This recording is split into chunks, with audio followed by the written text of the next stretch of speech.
I will be very good to Israel. People know that. I have so many friends from Israel. I've won so many awards from Israel.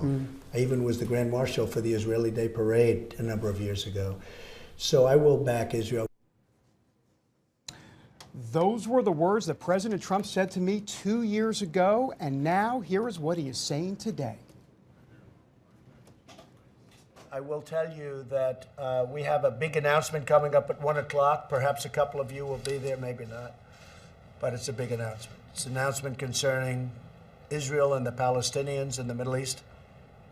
And I think it's long overdue. Many presidents have said they want to do something and they didn't do it. Whether it's through courage or they changed their mind, I can't tell you. But a lot of people have said we have to do something and they didn't do it. So we'll be talking about that something at 1 o'clock. And I look forward to seeing you then. Thank you all very much. Thank you. And that was just a few minutes ago, the president speaking. Of course, that announcement is set to begin at 1 p.m. That's right. We are expecting two things today, obviously, moving the embassy to Jerusalem, and of course, Donald Trump, the president of the United States, saying he's going to recognize Jerusalem as the capital of Israel. And of course, today our whole show dedicated to this important announcement, and we should obviously make note that this is going to be a theme show, if you will. Make sure you share the show, of course. You can share it on the Facebook page and also commenting below, so have a look there. It's going to be an interesting time. Oh, it will. And we should point out the president, he's going to be speaking at about 1 o'clock, and so we're going to be taking that live. We'll go to him as soon as he starts talking, and then we'll provide analysis as well when it wraps up. Well, that's right. And Amber C. Strong obviously joining us now. Boy, I tell you what, we're going to have some comments today. Oh, yes, definitely. Lots of comments already engaging because this is a big topic. This is a big topic, not just for our CBN audience, but really for the entire world as this move hinges and what will take place in the aftermath. So please comment below. Let us know your thoughts. We'll try to tackle them on the air, especially with Pastor Hagee. And with our Jerusalem Bureau Chief Chris Mitchell as well. A lot going on. All right, well, coming up, we'll have Pastor John Hagee. So go ahead and comment below, leave us your questions, and feel free to interact with us. That's right, and obviously there it is, President Trump on Israel live, 1 p.m. Stick with us. We've been talking about it. And then, of course, as we've also talked about, we will be live right after to provide some post-election, listen to me, post-political analysis, if you will. But Amber, back with us. Boy, some campaign promises. The president has talked about, or at least the candidate Donald Trump talked about this for a while when it came to Israel, not just the embassy, but a few other things. That's right. He's made a lot of promises when it comes to Israel-U.S. relations beyond the embassy move. So what we thought we would do is take a moment to just kind of go back and look at what the president has said he will do when it comes to U.S.-Israel relations. Take a look. During the campaign, the president made some big promises regarding U.S.-Israel relations. I'm a newcomer to politics, but not to backing the Jewish state. Right after the 2016 election, the Obama administration decided not to veto a UN Security Council resolution sanctioning Israel over its settlements. Step 1, take on the UN. In a tweet, Trump said, "As to the UN, things will be different after January 20th. The president appointed Nikki Haley ambassador to the UN, and Haley has been a staunch defender of Israel, particularly when it comes to challenging the UN Security Council." The Security Council often makes the Middle East more complicated than it actually is. It obsesses over Israel, and it refuses to acknowledge one of the chief sources of conflict and killing in the Middle East. That is Iran and its partner militia, Lebanese Hezbollah. In an interview with Faith Nation host David Brody, Haley explained her brewing relationship with the UN. I got mad. It was just unacceptable. And so what I did was I just called them out. And I, just said, I can't believe in times where we've got issues with North Korea and Syria and we're dealing with Russia and China, you're going to sit there and spend every single month, like you have for the last 10 years, on an Israel bashing session. It just blows my mind. And then there's peace in the Middle East. In a May press conference with Palestinian leader Mahmoud Abbas, the president committed to brokering the ultimate deal between the Palestinians and the Israelis. I'm committed to working with Israel and the Palestinians to reach an agreement. but any agreement cannot be imposed by the United States or by any other nation. The Palestinians and Israelis must work together to reach an agreement that allows both peoples to live, worship, and thrive and prosper in peace. And I will do whatever is necessary to facilitate the agreement. So far, son-in-law Jared Kushner has led those efforts. The verdict is still out on this one. Many have tried and failed before him. And of course, there's the promise that has the world abuzz right now. We will move the American embassy to the eternal capital of the Jewish people, Jerusalem. According to the Jerusalem Embassy Act of 1995, the embassy should have returned to Jerusalem by 1999. In June, President Trump, just like his predecessors, signed a waiver to forego that move, so it didn't happen. However, the White House has repeatedly said the embassy would move. It's not a question of if, but when. Well, Pastor John Hagee is a New York Times best-selling author, and he's the founder and chairman of Christians United for Israel. He's also the senior pastor of Cornerstone Church in San Antonio. And he's joining us live from Texas for more. Thanks for joining us, Pastor Hagee. Really appreciate you being with us here on Faith Nation. We're delighted to be with you today. Pastor Hagee, what is the significance of what President Trump is doing as it relates to Jerusalem? What President Trump is doing is one of the most courageous political things that's been done in Washington in a long time. Many presidents have promised to move the embassy and declare Jerusalem as the eternal capital, but they have promised without performing. President Trump, when I spoke to him in the White House about this several weeks ago, he said this very emphatically. He said, "Other presidents have failed you, but I will not disappoint the Christian community in this issue. I will stand with Israel, and we will, at some point in time, move the embassy." Well, you just led me into my next question. I was curious about some of your interactions with the president on this. Can you tell us a little bit? I know you've visited him at times at the White House. What has that been like? And it seems like he, for sure, is committed to Israel.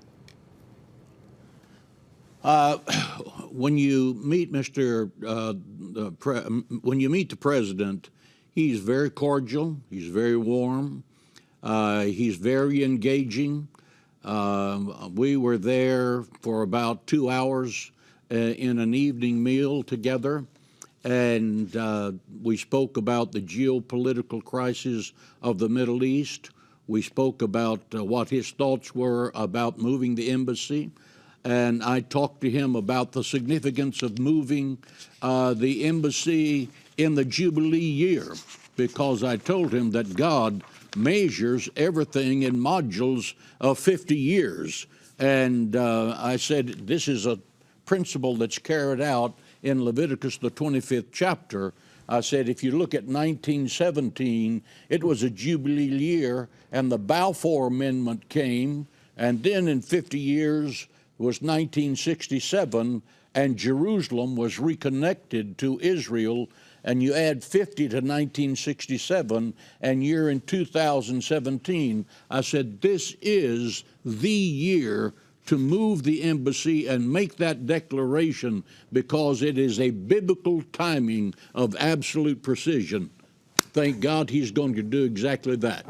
Pastor Hagee, I want to follow up with you on that real quick. Do you get a sense that he understands the biblical significance of this? Or, you know, this is not necessarily in the world he's traveled in for decades. I think there's a biblical significance to everything that happens to Israel.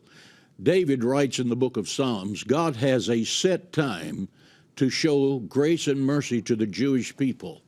And that set time is always calibrated by whether the Jewish people are in the land or out of the land. In other words, God's prophetic clock is not ticking until the Jewish people are in the land of Israel. That clock started ticking again when the Balfour Amendment became reality and the Jewish people came back to the state. So I believe at this point in time, Israel is God's stopwatch for everything that happens to every nation, including America, from now until the rapture of the church and beyond. And Pastor, finally, for Christians who don't know a lot about Israel, why should they care? Would you repeat that question? I can't quite hear you. Yeah, for Christians who don't necessarily know a lot about Israel, why should they care about this decision of President Trump's? I didn't hear the question. Do you want to go ahead and take it? Yeah, can you hear me? How's that? Say what? Why should they care about it? Why should Christians care about Israel? Okay, Christians should care about Israel because the entirety of the Bible, beginning at Genesis all the way to the end, is God's position paper on the Jewish people. The Bible says, in the beginning, God created the heavens and the earth. That means that God owned the earth. As the owner of the earth, after Adam and Eve failed in the garden and Noah's generation failed, God found a man by the name of Abraham, and he made a covenant with him, Abraham, Isaac, and Jacob, recorded in the book of Genesis, that he was going to give them a strip of real estate in the Middle East, and that piece of real estate would be theirs forever. Forever means today, tomorrow, and forever. It has nothing to do with what the Palestinians think, what the Russians think, what the UK has the opinion of. It belongs to the Jewish people. And Israel is the gateway to God's blessing in the Bible. Genesis 12, I will bless those who bless you. World history can be summed up in one sentence. The nations that blessed Israel were blessed of God, and the nations that cursed Israel were cursed of God. The Egyptians cursed the Jewish people, and God wiped them out. He drowned their army in the Red Sea. He sent plagues to destroy their wealth. Where are the Babylonians? They're gone. Where are the Persians? They're gone. Where is the Roman Empire? It's gone. Where is the former Great Britain? It's now reduced to one island. Where are the lunatic Nazis who followed Adolf Hitler? They have been wiped off the face of the earth. Where is Israel? It is alive, it's prospering, it's growing, it is still the apple of God's eye. The Bible says that God's eyes are on the city of Jerusalem every day and constantly. So God's timepiece, Israel, is clicking right on schedule. Well, Pastor John Hagee, I hope you can hear this because that's a drop the mic moment. We do appreciate that. Thank you so much for being, I can't tell you how much of a pleasure it is to talk to you today. Thank you. Thank you. Well, God bless you. It's been a pleasure to be with you. All right. Thanks. Pastor John Hagee taking us to church. Wow. Preach. He literally dropped the mic. He did. All right, well, for more of Pastor Hagee's work in Israel, make sure you can check it out on his ministry's website. You can go to jmh.org/Israel. And Pastor Hagee, once again, for joining us. Yeah, that was fantastic. All right, time for Mike Pence. Well, look, you know the campaign promises the president has made regarding Israel, but his support for the Holy Land has continued since taking office. Yeah, David recently sat down with Vice President Mike Pence to talk about this administration's view on Israel. The president and I believe that the relationship between the American people and the people of Israel is one that is timeless. I mean, literally before the founding of this country, there were Americans who prayed for and dreamed of Israel returning to its ancient homeland. And through the tragedy and tragic events of World War II and the Holocaust, and through strong American leadership at the United Nations, Israel was restored to her homeland. If the world knows nothing else, the world should know this. Under President Donald Trump, America stands with Israel. And we'll be delivering that strong message. It was 70 years ago that the nation of Israel, in a miracle of history, came back into existence in its ancient homeland. And every day Americans have cherished that accomplishment, and we'll be there to celebrate that. But as we travel through the region as well, we'll also reaffirm our commitment to peace in the region. The President's made it clear that we want peace, but people should know that President Donald Trump will never compromise the safety and security of the Jewish state of Israel in the midst of that process. And that was Vice President Mike Pence, your exclusive interview with him at the Naval Observatory. Yeah, pretty fun. Pretty fun. Is that the word? I don't know. Pretty exclusive. Kind of cool. Yeah, pretty cool. I didn't get paid extra. But look, I mean, Mike Pence and I have done, I counted it, I think it's like 12 interviews over the last 15 years. You guys go pretty far back. Yeah, we go far back. And he's talked about, what he's just said in the interview with me about Israel, he's been saying that for 15, 20 years as a politician, and even before that. So look, this is a guy that knows the Bible well, knows the history of Israel well, can go all the way back to Genesis as he did, as the whole book says. You know, it sounded like Fiddler on the Roof there a little bit. So yeah, it's pretty neat. And him and Trump have. I was going to say, he kind of is rubbing off on Trump a little bit. Yeah, I think he is. A little lot, I would say. Yeah. Copacetic for sure. All right. I think joining us now, Amber, right? People weighing in. I bet they have a lot of support for most Hagee definitely. Just a lot of comments in general about the move today, about the administration, about Pastor Hagee.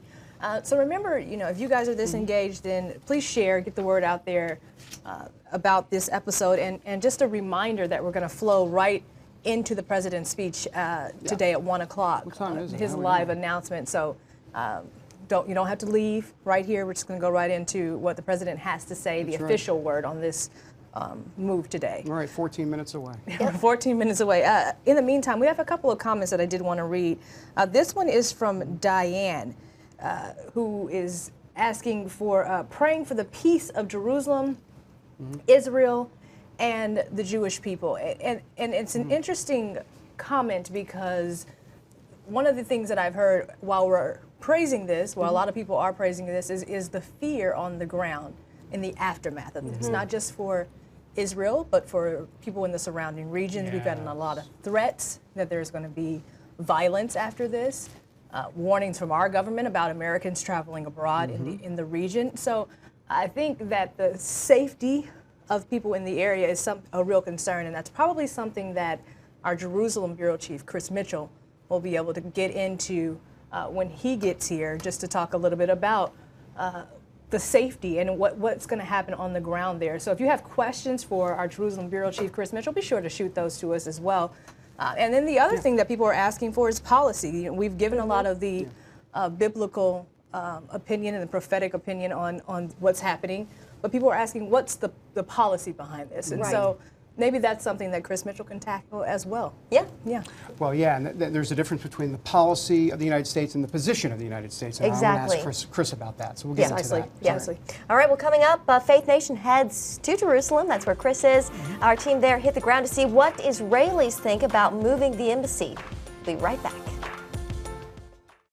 Israel and the Middle East, center of the world for thousands of years, and still creating headlines that reach back to the Bible. Hosted by award-winning correspondent Chris Mitchell, Jerusalem Dateline brings a Christian perspective to events that literally change history. Whether it's the front lines or underground, Jerusalem Dateline is your window to Israel, Jerusalem, and the Middle East. Contact us at the address on your screen. All right, thanks again for joining us for this special Israel-focused Faith Nation. Make sure, of course, you are sharing with your friends, liking, posting, commenting. Still to come at 1 p.m., President Trump makes the official announcement on his plans to move the Israeli embassy. Stick with us.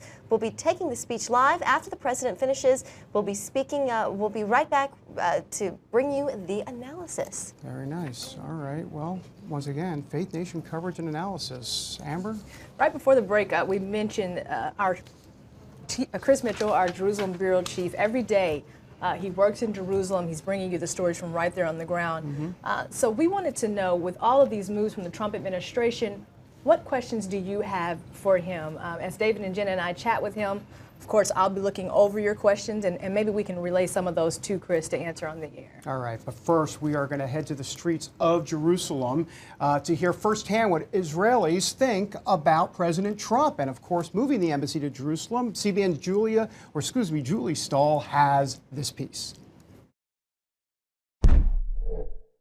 I think that's where it initially belonged. I think that's where it should ultimately be. in the future. And, you know, whether it causes conflict or not, well, that's where it's supposed to be. We don't want traffic jams here. The whole system, the buses and the trains will have to stop for dignitaries. We don't want it here. The local people don't want it. Everything causes problems in the Middle East, but it's the right thing to do, and it's long overdue. What do you think about the Trump administration's support for Israel? I think it's a strong support. I'm all for it, and I think it's very important for Israel. President Trump, very, very good for Israel. I like him. He loves Israel, and I love him. Israel needs support because we're a tiny place. What do you think about the possibility that he'll declare Jerusalem as the capital of Israel? I'm awaiting it every day. I'm hoping for it every day. I'm happy with that. Finally, you know, someone is standing and just saying whatever, you know, he needs to say, you know, to the whole world. And putting, you know, Israel on the map, as it should be. This is the capital of Israel, and this is it. It will make the Arab accept us as a country. All the world have to recognize that Jerusalem is the capital of the Jewish. All right, joining us now, CBN's Jerusalem Bureau Chief Chris Mitchell. Hey, Chris, good to see you as always. Look, give us the latest on the ground there. What is the sense there about Trump's announcement? Well, David and Jenna and Amber, great to be with you here from Jerusalem. I think the mood on the ground is reflected by many of those man-on-the-street interviews that Julie did. People are pretty excited. You can also see a sign of that over my left shoulder. Actually, we just noticed in the last hour or so that the city of Jerusalem is putting up a motif right there on the old city walls of Israeli and an American flag. Mayor Nir Barkat, this is something that he's asked for a long time. Israeli Prime Minister Benjamin Netanyahu had been told by a close friend of his, Mike Evans, earlier today that he couldn't be happier. So I think, at least from an Israeli perspective, they're quite excited about this upcoming announcement in about 10 minutes or so. On the other side, you know that the Palestinians just say this is a, quote, supreme provocation. They are saying this is the end of the peace process. They're calling for 3 days of rage. And by the way, David, Jenna, and Amber, it's raining outside, and that always seems to put a damper on any possible riots or demonstrations. So some people around here are praying for 3 days of rain instead of 3 days of rage. Hey, Chris, talk about East Jerusalem, because we know that's really what's at stake here. You know, with all of the holy sites there, we understand that nothing is really going to change in that regard. Yeah, people need to understand the difference between West and East Jerusalem.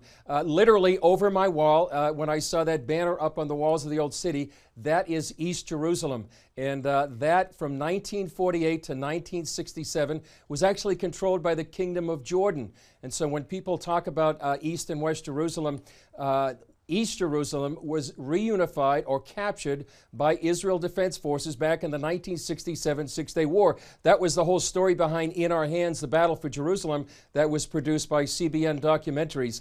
And what the significance of that was, it was for the first time in more than 2,000 years that the Jewish people controlled the Temple Mount and the old city of Jerusalem, the ancient city of David, the Western Wall and the Temple Mount.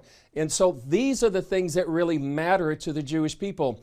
I'm here in West Jerusalem, literally just a few hundred yards from East Jerusalem, and this was designated as the capital of Israel in 1950, after Israel was made a state in 1948. But this is not as significant as what we're looking at in East Jerusalem.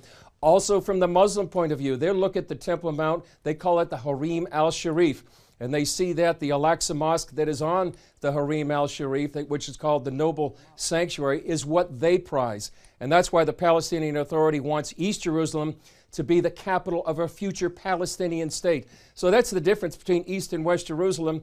West Jerusalem is not as significant as East Jerusalem. That's really the prize for both Jews and Arabs. All right, Chris, we're running up to the top of the hour, so maybe 30 seconds or so. Yeah, good luck with this question, or answer at least. Obviously, two big announcements. You've got the president going to recognize Israel, or excuse me, Jerusalem as the capital of Israel, but also moving the embassy to Jerusalem. Which of the two has bigger ramifications here? What's the bigger concern between the two? Well, I think the bigger concern for some people is the fact that the embassy would be moved, and that's something that's on the ground that would change facts on the ground. More symbolically is asking for Jerusalem, or recognizing Jerusalem as the capital of Israel. I think my understanding, what he's going to do in a few minutes, we'll see, is that he's going to delay the move of the embassy for 6 months, but start the process of moving the embassy, but declare Jerusalem as the capital of the state of Israel. And by the way, David, Amber, and Jenna, you know, I look back in 1995, the Jerusalem Embassy Act, everybody's been referring to it, and it says that Jerusalem should be recognized as the capital of the state of Israel. So what President Bush is actually doing is enforcing the law that was passed back in 1995. And in that law, by the way, it says that in 1999, that's where the embassy should be, no later than 1999. Here we are, we're just about 18 years too late. Hey, Chris, I know we said we were going to wrap up, but one quick question. This just came into us in the comments from Brian. What will this mean for the growing cooperation between Israel and Sunni nations? More countries expected to follow. That's a great question, because there has been a growing relationship between Israel and Sunni nations like Saudi Arabia, Egypt, and Jordan. And the alliance there is a defense against the growing expanse of Iran. Both the Sunni nations and Israel see a common enemy, and it's sort of like that Middle East maxim, the enemy of my enemy is my friend. So this is a growing relationship. On the surface, it seems like this is going to hurt that relationship, because Saudi Arabia and other Sunni nations, they see the Palestinian-Israeli conflict as something that needs to be resolved, and recognizing Jerusalem as the capital of the state of Israel might undermine that. On the other hand, what's happening privately might be more important, and there is the sense, possibly, that Saudi Arabia and other nations are saying one thing publicly, but on the other hand, privately, they are saying, this is okay, we can accept this, as long as we can have a defense against Iran, which they see as a mortal enemy. All right, Chris Mitchell live for us in Jerusalem. Chris, thanks so much. Great. All right. And see you soon. Thanks, Chris. The president getting ready to speak here in about 3 minutes or so. So we will be taking that as soon as he starts speaking, and then providing analysis at the very end. Well, that's right. All right. So back here in Washington, obviously the House this week took steps to cut off funding to Palestinian terrorists. Lawmakers approving a measure known as the Taylor Force Act. Yeah, our Capitol Hill correspondent Abigail Robertson is live on the Hill with more. Abby, break down what the Taylor Force Act does. So the Taylor Force Act would end what's known as it would end funding to the Palestinian Authority until they stop what's known as the pay-to-slay practice, which is where they reward terrorists and their families for murdering murdering people, and they consider these people to be martyrs. And a big problem here is that a lot of this reward money is coming from U.S. taxpayer dollars. The United States gives the PA hundreds of millions of dollars a year, and so lawmakers are saying that they want to stop this funding until they end this practice. So the Taylor Force Act is named after a 29-year-old American named Taylor Force, who was brutally stabbed to death in Israel. And so the Force family finds out that their son was murdered, and then a few months later, they find out that the assailant's family, who also died, was then paid and rewarded financially and also given benefits like health care because their son murdered Taylor Force. So they kind of said, hey, what's going on here? And then they found out that U.S. taxpayer dollars were contributing to that reward money. And there's also videos in Palestine of the assailant's body coming back, and he's being hailed a hero, and there's celebrations in the street. So it's just a lot of a very harsh reality for them. And so some people got in touch with them and told them steps to take moving forward, and that's when they've really been just focusing on getting this Taylor Force Act passed to stop this practice. So I spoke with the forces yesterday who were here in Washington, and I just asked them what it was like to know that the assailant was hailed a hero and that there's videos of these celebrations, and here's what they had to say. We sort of blocked that out. It was so horrendous that we chose not to go there. It was something totally foreign to us. We couldn't really process that. We still probably can't, but the act passed in the House is a big step towards us dealing with the aftermath. The forces were on the House floor yesterday when it unanimously passed the House. It was a very emotional moment for them, and they're hoping that it will pass the Senate, and they're ready for it to head to the White House and hopefully be signed into law by the president. Hey, Abby, we're about a minute or so, actually. Okay. High noon or high 1 o'clock, President about to speak. What's the sense there on Capitol Hill at all? What kind of reaction you seen on the Hill right now? About the Jerusalem embassy move, I've seen strong support for it.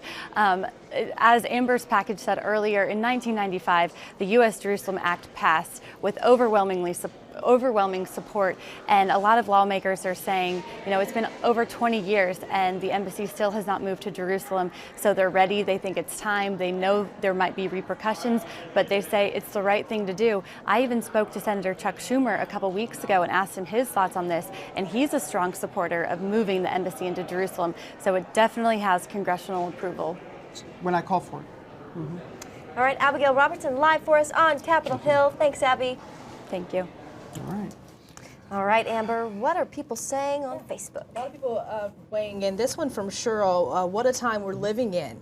Juanita, God is good. We stand with Israel. Laura, peace in the Middle East. Claudia, praying for protection. But then on the other side, we have a lot of people asking, what will this do to the peace process? That one from Denise. And then, well, Denise said, what peace process? And someone else had asked, what will this do to the peace process going forward with the Palestinians? And then someone else saying, probing this question to our other viewers, I thought God loved all people. So there's a mixed bag of comments in here about the entire situation, and just some all in support, the overwhelming majority all in support, and then some asking, what is the aftermath of this going to be? Yeah, so, you know, you mentioned what peace process, and I want to get to, I have a bit of an analysis on that. But for folks joining us now, it's a little bit after 1 o'clock Eastern time here in Washington. The president about to speak to talk about these big announcements on Jerusalem. There is a live podium shot that we'll go to there. You can see it there. He's in the diplomatic room at the White House. This is called a statement, not a press conference. We're not quite sure how long this statement is going to go, but it probably won't be too long. My guess is, you know, a few minutes or so. I don't think it's going to be, look, words matter, and in this case, maybe less words is better at this point. And I think this is going to be 100% teleprompter Trump, and if it's not, well, then get ready for some craziness if it's not. No ad-libs here today. This is a big deal. Real quick, yeah, please. Yeah, I mean, I just don't think it can be understated how big of a deal this is. I mean, this has been passed along from president to president for 22 years. There was an act signed in 1995 that President Clinton signed into law that basically said the embassy, the U.S. embassy, should be in Jerusalem. Right. But there's a waiver that the president can sign every 6 months that that delays that process. So that's what they've been doing. They've been signing this waiver every 6 months, and Trump is here and he's saying, you know, enough is enough. Quit kicking the can down the road. That's right. Typical Trump. You know, enough is enough. I don't have time for this. I'm from New York. You know, time is money. You know, all of that. Yeah. But look, I will say this, that, you know, you're right. Bill Clinton signed into law. Then came George W. Bush. He continued to sign the waiver. Barack Obama continued to sign the waiver. Why did they sign the waiver? They were hoping, as John Lennon would say, give peace a chance. And you know what? It's been 22 years since that Jerusalem Embassy Act. And let's be honest, many evangelical Christians think it's been about 6,000 years that they haven't had peace there in the Middle East. So the point is, Trump is like, look, we got to try something new.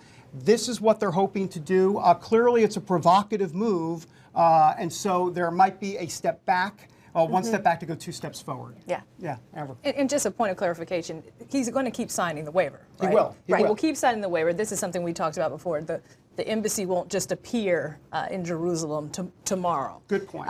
He's going to continue to sign the waiver for 6 months until the embassy is built, which could take years. That's right. Which could go beyond the Trump presidency. So that's something to keep in mind as we consider the larger picture here. Yeah. You know, David, you were on a call last night with the White House, and they were releasing some of the details ahead of this announcement, and they kind of addressed that because they got the question of, well, let's say President Trump is not in office by the time this is said and done. What did they say to that? Basically, what they said was that typically when an embassy starts to be built, you know, when the construction phase begins, it's rare that it's ever stopped.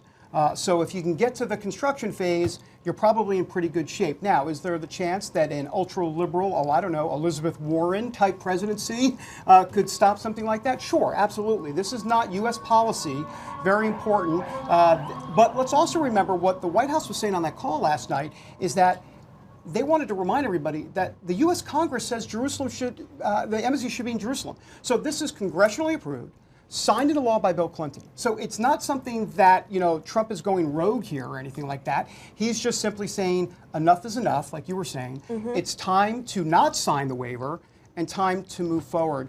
It is going to be extremely controversial, but I think it's also important for evangelicals out there, really for everybody out there. This has nothing to do with East Jerusalem as it relates to what Chris Mitchell was saying. Right. And what I mean by nothing to do with East Jerusalem, the United States doesn't have the power to change boundary lines. I mean, obviously, I mean, that's a no-brainer. So please understand that they're going to wait for what the White House was saying last night is a permanent status agreement. In other words, what the Israelis and the Palestinians decide, they'll decide. But I got to tell you, in the Arab world, and we talked about this, Jenna, earlier, is that that Israel is considered by many in people that are not friends of Israel. Many of those Muslim countries, Israel is looked at as the little Satan, and America is looked at as the great Satan. These are not my words; these are the words from folks like Hamas and other terrorist groups. And so you got to understand, you've got now what the way they see it, the little Satan and the great Satan teaming up. That is potential for a cauldron of issues in the Middle East right now. You know what I think is interesting is the president's family, specifically his son-in-law, Jared Kushner. He is Jewish, and he's I think we're going to go to the president. All right. When I came into office, I promised to look at the world's challenges with open eyes and very fresh thinking. We cannot solve our problems by making the same failed assumptions and repeating the same failed strategies of the past. Old challenges demand new approaches. My announcement today marks the beginning of a new approach to conflict between Israel and the Palestinians.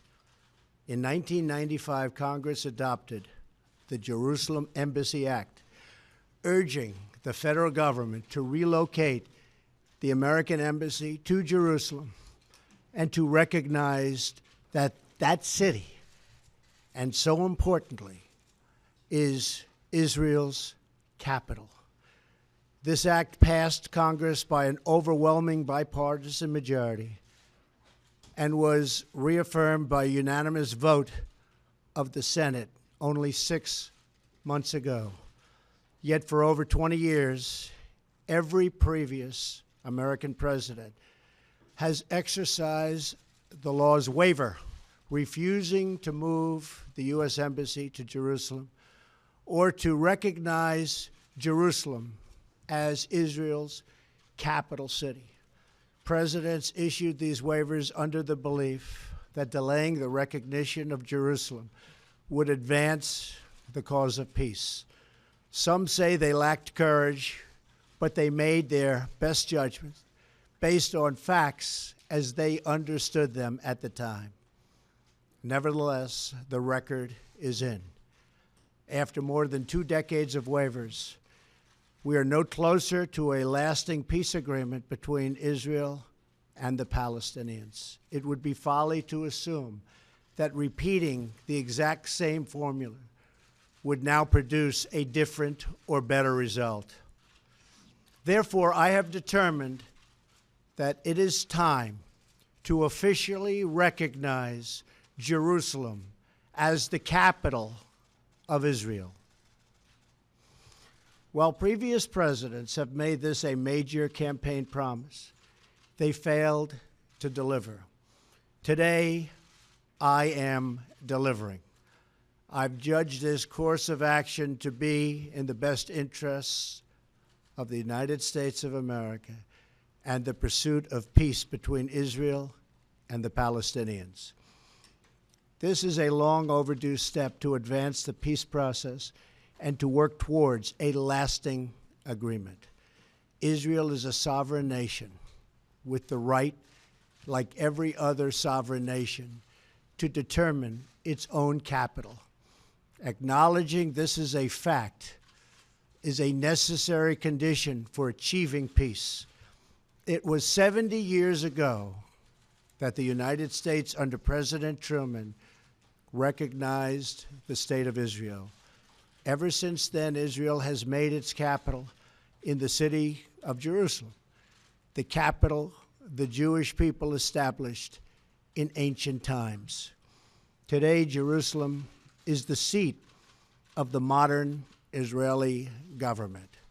It is the home of the Israeli parliament, the Knesset, as well as the Israeli Supreme Court. It is the location of the official residence of the Prime Minister and the President. It is the headquarters of many government ministries. For decades, visiting American presidents, secretaries of state, and military leaders have met their Israeli counterparts in Jerusalem, as I did on my trip to Israel earlier this year.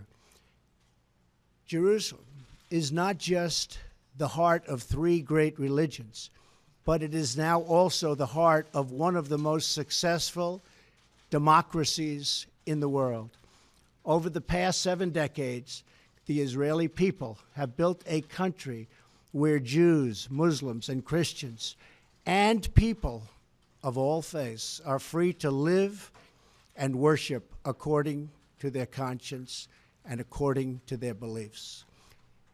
Jerusalem is today and must remain a place where Jews pray at the Western Wall, where Christians walk the stations of the cross, and where Muslims worship at Al-Aqsa Mosque. However, through all of these years, presidents representing the United States have declined to officially recognize Jerusalem as Israel's capital. In fact, we have declined to acknowledge any Israeli capital at all. But today we finally acknowledge the obvious, that Jerusalem is Israel's capital. This is nothing more or less than a recognition of reality. It is also the right thing to do. It's something that has to be done.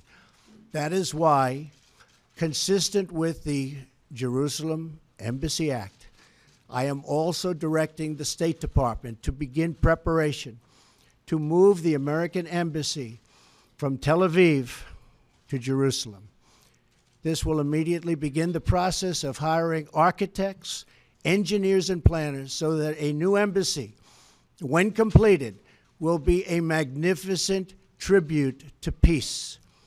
In making these announcements, I also want to make one point very clear. This decision is not intended in any way to reflect a departure from our strong commitment to facilitate a lasting peace agreement. We want an agreement that is a great deal for the Israelis and a great deal for the Palestinians. We are not taking a position of any final status issues, including the specific boundaries of the Israeli sovereignty in Jerusalem or the resolution of contested borders. Those questions are up to the parties involved. The United States remains deeply committed to helping facilitate a peace agreement that is acceptable to both sides. I intend to do everything in my power to help forge such an agreement. Without question, Jerusalem is one of the most sensitive issues in those talks. The United States would support a two-state solution if agreed to by both sides. In the meantime, I call on all parties to maintain the status quo at Jerusalem's holy sites, including the Temple Mount, also known as Haram al-Sharif. Above all, our greatest hope is for peace, the universal yearning in every human soul. With today's action, I reaffirm my administration's longstanding commitment to a future of peace and security for the region. There will, of course, be disagreement and dissent regarding this announcement.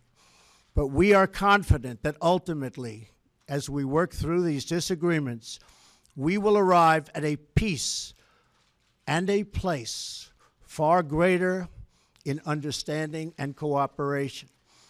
This sacred city should call forth the best in humanity, lifting our sights to what it is possible, not pulling us back and down to the old fights that have become so totally predictable. Peace is never beyond the grasp of those willing to reach it. So today we call for calm, for moderation, and for the voices of tolerance to prevail over the purveyors of hate. Our children should inherit our love, not our conflicts. I repeat the message I delivered at the historic and extraordinary summit in Saudi Arabia earlier this year. The Middle East is a region rich with culture, spirit, and history. Its people are brilliant, proud, and diverse, vibrant, and strong. But the incredible future awaiting this region is held at bay by bloodshed, ignorance, and terror. Vice President Pence will travel to the region in the coming days to reaffirm our commitment to work with partners throughout the Middle East to defeat radicalism that threatens the hopes and dreams of future generations. It is time for the many who desire peace to expel the extremists from their midst. It is time for all civilized nations and people to respond to disagreement with reasoned debate, not violence. And it is time for young and moderate voices all across the Middle East to claim for themselves a bright and beautiful future. So today, let us rededicate ourselves to a path of mutual understanding and respect. Let us rethink old assumptions and open our hearts and minds to possible and possibilities. And finally, I ask the leaders of the region, political and religious, Israeli and Palestinian, Jewish and Christian and Muslim, to join us in the noble quest for lasting peace. Thank you. God bless you. God bless Israel. God bless the Palestinians. And God bless the United States. Thank you very much. Thank you. Then President Trump live at the White House announcing Jerusalem, recognizing it as the capital of Israel, and also announcing his plans to begin the process of moving the U.S. Embassy from Tel Aviv to Jerusalem. You know, I always like to look at his tone in his speeches, and you kind of get a sense for his thinking, for how he feels about a topic.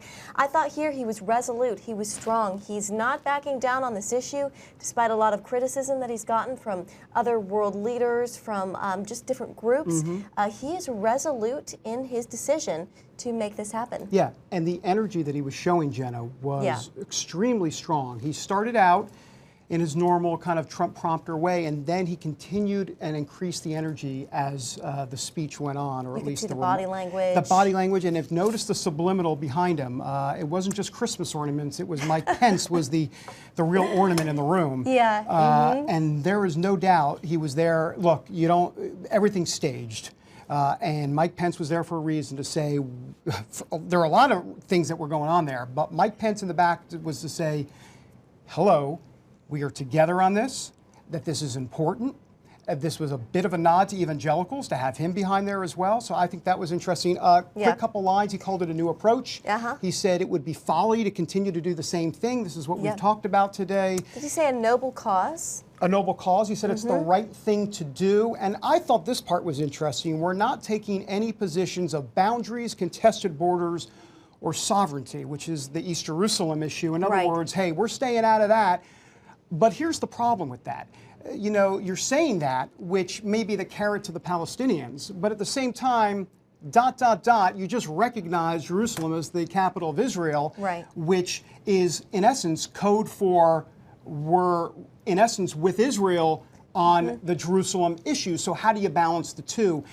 It is difficult. It is difficult. But he also said, you know, that logistically this just makes sense. You know, a lot is in you know, the government ministries, the Supreme Court, the Prime Minister's residence, all of these things are in Jerusalem. So they're saying just on the basis of logistics, it makes a lot of sense. Well, that's right. And that's what senior administration officials were telling us last night. This is a factual issue, as you were saying.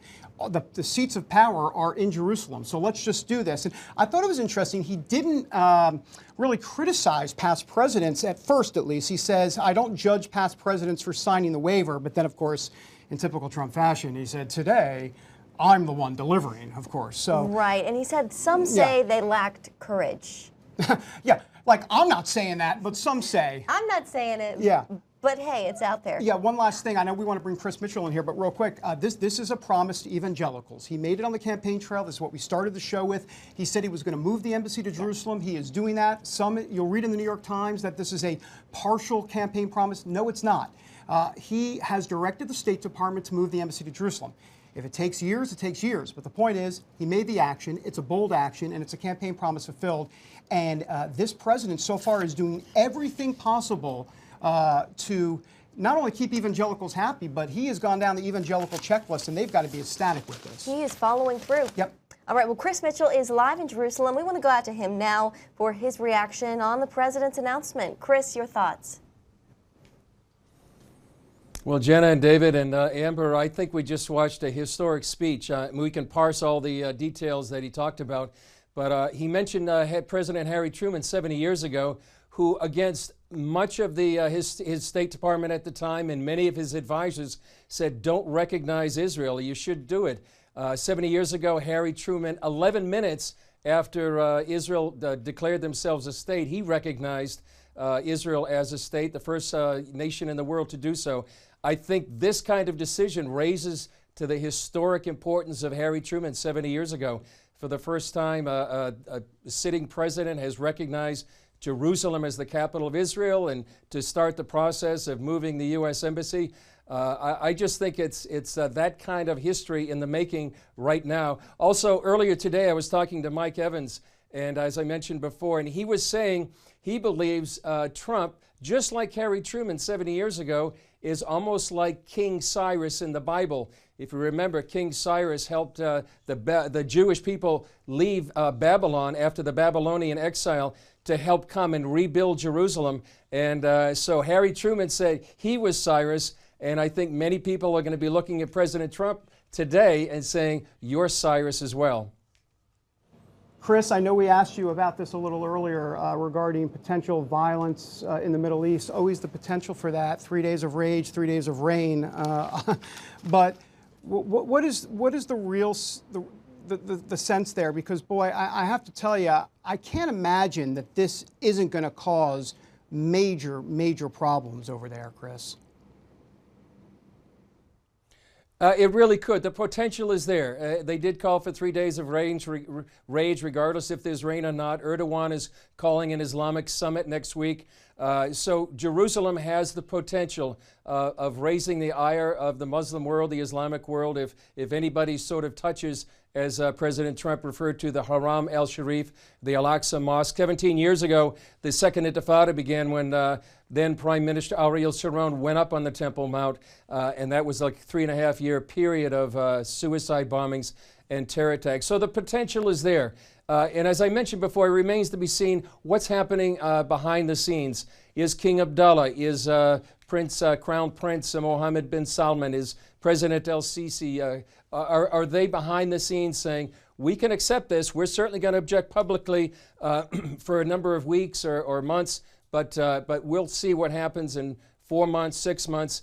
Will this be the spark that, as one Turkish official said, will set a fire that will have no end? We'll see about that. But I also wanted to say too, David and Jenna and Amber, we're actually living, I think, in prophetic moments as well.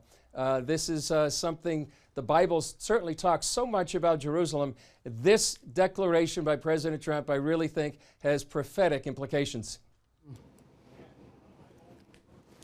Chris Mitchell from Israel, and I'm just checking the time over there. Oh, 8:25. Not bad, Chris. All right. So you still, I thought it was 3 in the morning. Good, Chris. Thank you, sir. We'll Thanks, check back Chris. with you. See you on the 700 Club. Appreciate it. Well, of course, the State Department is going to play a big role in this. They're going to have to implement this. Yeah. Our national security correspondent, Eric Rosales, joins us now with his reaction. Hey, Eric. Hey, how you doing there, guys? Well, you know, the official word from the Pentagon about all this is that our U.S. military is able to handle any situation, any threat that comes its way, in particular to U.S. embassies in the Middle East. But I wanted to find out a little bit more information, so I talked to several of my sources over in U.S. Central Command. They're the ones who are in charge of troops in the Middle East and also in Central Asia. And there is a contingency plan that's in place. You know, we all remember what happened in particular in 2012 with Benghazi and what happened there of troops not being able to get to the site quick enough. Well, there is a U.S. Marine team that's in place. They're called FAST teams, and that's an acronym for Fleet Anti-Terrorism Security Teams. These Fleet Anti-Terrorism Security Teams are going to be there. There are additional troops that are there at the U.S. embassies, in particular in the Middle East, and they're able to provide support if, in fact, they are needed. And also we have the U.S. Army also has a number of readiness, rapid response infantry companies that are going to be able to be there at a moment's notice as well. Now, I did ask, what about if evacuations would need to take place? And they said that the U.S. troops would actually be working with the State Department detail, the security detail, on exactly those plans if they, in fact, have to happen at some of the U.S. embassies where they have to start evacuating people. Hey, Eric, we're wondering, you know, how will Rex Tillerson, the secretary, how will he handle a lot of these relationships? You know, many presidents of these countries, these Arab countries, have spoken out against this decision. Well, yeah, they've spoken out against this decision, but this decision was made by the President of the United States. And I believe that, you know, as Rex Tillerson, along with Secretary Mattis, with the Defense Department, they're going to be supportive of their president, along with the Vice President there. You saw him there standing right behind President Trump. It's a show of force that's showing that, hey, these times have ended where we're going to continue to pass the buck. We're going to be there to support Israel and stand there with Jerusalem and moving the embassy to that area. Eric Rosales on the beat, on the case. Appreciate it, sir. Thank you so much. You got it. All right, team coverage. This is team coverage. This is team we coverage. got everybody. So, hey, look, we're going to get to the social seat and Amber here because I'm sure you're loaded up with questions, Amber. But we also have evangelical leaders reacting, Yes. and it's all coming in. It's flooding in. Let's put up some of that. First of all, there's a man by the name of Jim Garlow, who is a senior pastor in a church in San Diego. San Diego. Thank you for that. Yeah. I don't know if we have that. Shoshana, if we have that. If not, we'll just go to Amber, the social seat. Yep, there it there we is. go. Hey.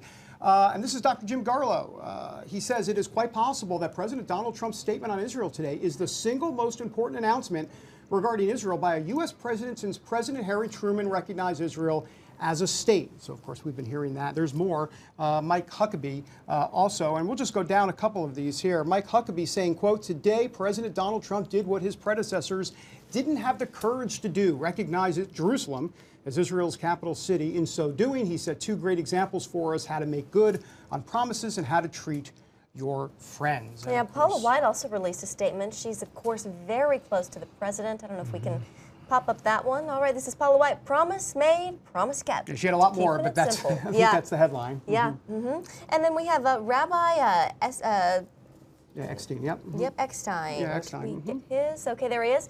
It is a bold, courageous move that is long overdue. Both Jews and Christians around the world have prayed for this day. And then finally, Elvita King, she released this statement. President Trump is on a record promise keeping roll. His support for Israel ungirded by our prayers for the peace of Jerusalem, are encouraging evidence that God is blessing us. Yeah.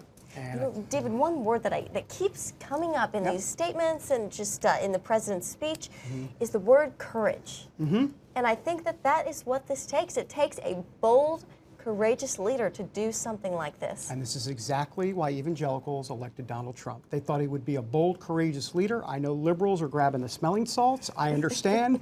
They're probably checking into some sort of a clinic right now going, oh my goodness, what's going on? But he's strong, he's bold, and he's courageous, and quite frankly, that scares the liberals and makes evangelicals and many of his supporters in the deplorable nation very, very happy. Here's the thing, though. This has bipartisan support in Congress. It does. So there are Democrats, there are Republicans who support this move. It really, there's bipartisan support for it. All right, Amber C. Strong, and take it away, Amber. You want to talk for 2 hours with all these comments that you're getting? There are so many. I don't know if I've ever read this many comments. There are a lot of people passionate, engaged, and informed on this. So thank you guys for weighing in. This one on the other side said, I doubt this will bring peace. But then Nevada said the problem is already there. It was the answer to that. And then this one just kind of summed it all up. God is in control regardless. Yeah. So on both sides, people saying this is going to bring more war. Other people saying the war is there and has been there. There hasn't been peace for a while. And then at the end of the day, God is in control one way or the other. Yeah, so, in regards to, was it Nevada? Yes. I think that's what President Trump said. This has not been working for 22 years, and so it's time to do something differently. I think you had a quote from Albert Einstein that basically you can't keep doing the same thing and expect a different result. Isn't that the definition of insanity? Yes, I think you're absolutely right, and I'll tell you exactly what Albert Einstein said. Here it is, and this sums up the Trump policy. If you always do what you always did, you'll always get what you always got. And Albert Einstein said it better than me, and Donald Trump, in essence, said that today. He said, look, this isn't working. Like you were saying, this is just not working, so let's try something different. And I have a feeling it's going to be one step back to potentially go 2 steps forward. I think potentially, we'll see. But I think there's no potential on the 1 step back. I think we're going 1 step back as it relates to the Middle East and the violence and all of that there. So. I do think it's important to point out that this was a thought-out move, and there is a strategy here. David, talk about that a little bit. Well, sure. I mean, let's begin with this. Senior administration officials believe there is a lot more to the peace process that folks don't know that is going on behind the scenes. Jared Kushner, many others have been working this for months and months, really, honestly, close to over a year, or roughly about a year or so. And so what's not being reported is that there's actually been some movement. And so there's a calculated risk here that this will obviously set back some of the movement, but they also believe that because they've seen progress, that they believe they have some cover, whether it be from the Saudis and others. Now, you're going to hear a lot of statements from Jordan and the Saudi royal family. They're going to have all sorts of problems with this in public.